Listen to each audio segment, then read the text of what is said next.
یہ پوچھا گیا ہے کہ دنیا میں معاشی استحکام فری مارکیٹ اکانومی کے ساتھ جڑ چکا ہے، اس کے مقابل میں فیوڈل سسٹم ہے جو فری مارکیٹ اکانومی کا رستہ روکتا ہے، تو کیا معاشی استحکام کے لیے فیوڈل سسٹم کو ختم کرنا ناگزیر ہے آپ کی نظر میں؟ یہ بات یہ ہے کہ فیوڈل سسٹم اب اس طریقے سے رہا بھی نہیں. مغرب میں وہ ایک اور طریقے سے ختم ہوا، ہمارے ہاں بھی اس کی نوعیت وہ نہیں رہی ہے. چند علاقے ہیں زیادہ سے زیادہ آپ بر صغیر کو سامنے رکھ کے کوئی رائے قائم کر سکتے ہیں، لیکن عالم اسلام بر صغیر تو نہیں ہے. جی ہاں، اس میں جزیرہ نما عرب بھی ہے، ترکی بھی ہے، اس میں ترکی بھی ملیشیا بھی ہے، اس میں ملیشیا بھی ہے، انڈونیشیا بھی ہے. ہم نے وہ سب جگہیں دیکھی ہیں تو یہ معلوم ہے کہ اس میں کیا کیا چیزیں تغیر و تبدل کی نظر ہو چکی ہیں. یہ تغیرات دنیا میں ہمیشہ ہوتے رہتے ہیں.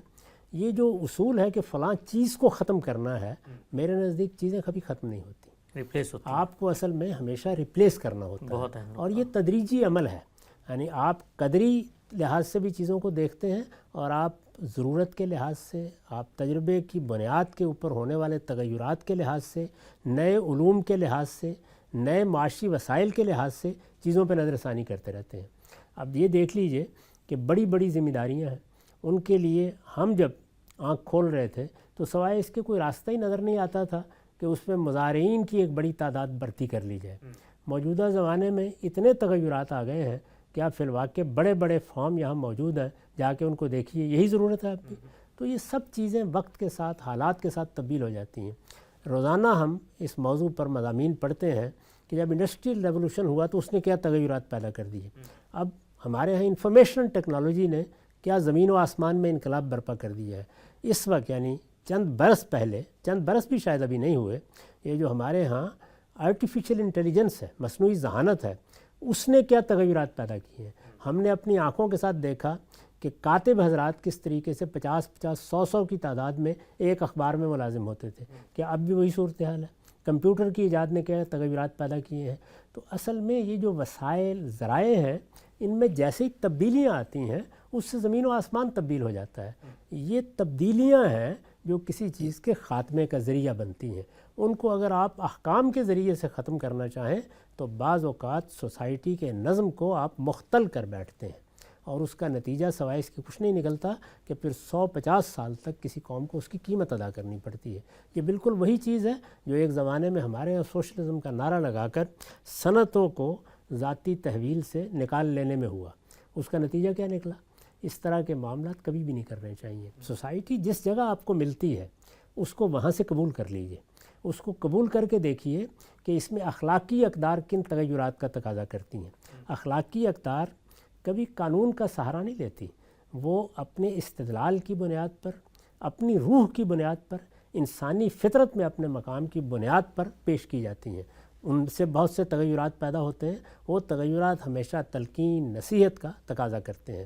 یعنی اگر دانشور اور اگر اچھی اقدار کے حاملین اور اگر سیاستدان خود ان اقدار کے علمبردار بنیں گے تو وہ سوسائٹی میں بھی اسی طریقے سے نفوذ کر جائیں گی. تجربات سے جو تغیرات آنے ہوتے ہیں ان کو روکا ہی نہیں جا سکتا. اسی طرح نئے آلات پیدا ہو جائیں گے، وہ خود اپنے لیے راستہ نکال لیں گے. اصل چیز یہ ہے کہ جب یہ چیزیں آئیں تو ان کے راستے میں مصنوعی رکاوٹیں کھڑے کرنے کے بجائے ہر تغیر کا استقبال کیا جائے، اور جب استقبال کیا جائے تو اپنے قدری پیمانے لے کے استقبال کیا جائے. یعنی آپ کے پاس اخلاقی اصول کیا ہیں، اخلاقی اصولوں کی حاکمیت قیامت تک برقرار رہنی ہے. وہی مذہب کی اساس ہے.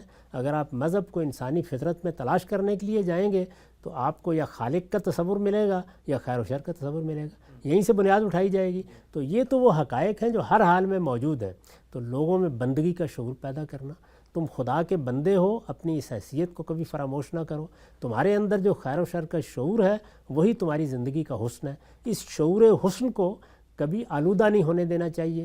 یہ ایک طرف کی بات ہے. دوسری جانب تجربات، شواہد، حالات، نئے آلات، ان سب چیزوں سے فائدہ اٹھانا ہے، کیونکہ وہ اللہ کی نعمتیں ہیں. اور اللہ کی نعمتیں جب سامنے آ جاتی ہیں تو وہ انسان کے وجود پر بھی اثر انداز ہوتی ہیں، وہ انسان کی معاشرت پر بھی اثر انداز ہوتی ہیں، وہ سیاست اور معیشت کے ہر پہلو پر اثر انداز ہوتی ہیں. انہوں نے اپنے اثرات پیدا کرنے ہیں. ان اثرات کا مطالعہ کرنا، ان کی روشنی میں نئے نئے منصوبے بنانا، اور جو رخ ایک دریا خود اختیار کر رہا ہے، تمدن کا دریا، اس کو دیکھ کر اس کو راستہ دینا، یہ اصل میں صحیح اصول ہے، اس اصول کو اختیار کرنا چاہیے۔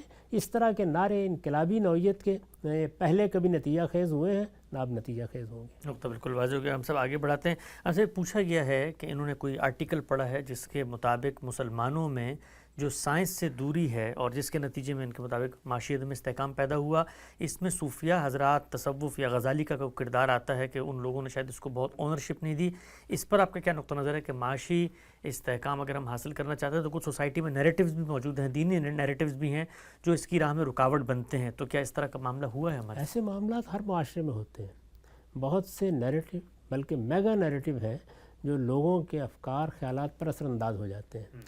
یہ جو بات انہوں نے فرمائی ہے اس میں تو بہت کچھ مبالغہ ہے۔ اچھا، بات وہی ہے جو میں اس سے پہلے عرض کر چکا ہوں، اور مجھے یاد پڑتا ہے کہ میں نے متعین طریقے پر یہ بتایا تھا کہ مسلمانوں کے ہاں تدریج کے ساتھ ان علوم کو زیادہ توجہ حاصل ہو گئی جو ہماری دنیوی زندگی میں اس طرح معاون نہیں ہوتے۔ جی، یعنی طبعی علوم کی طرف التفات ہونا چاہیے تھا۔ طبعی علوم ہی اصل میں سائنسی علوم کی بنیاد بنے ہیں، اسی کے نتیجے میں آپ زندگی کی سہولتیں پیدا کرتے ہیں، اسی سے نئے آلات وجود میں آتے ہیں، اسی سے نئی ایجادات ہم نے خود اپنی آنکھوں سے دیکھ لیا ہے اور وہ کیسے اثر انداز ہوتی ہیں۔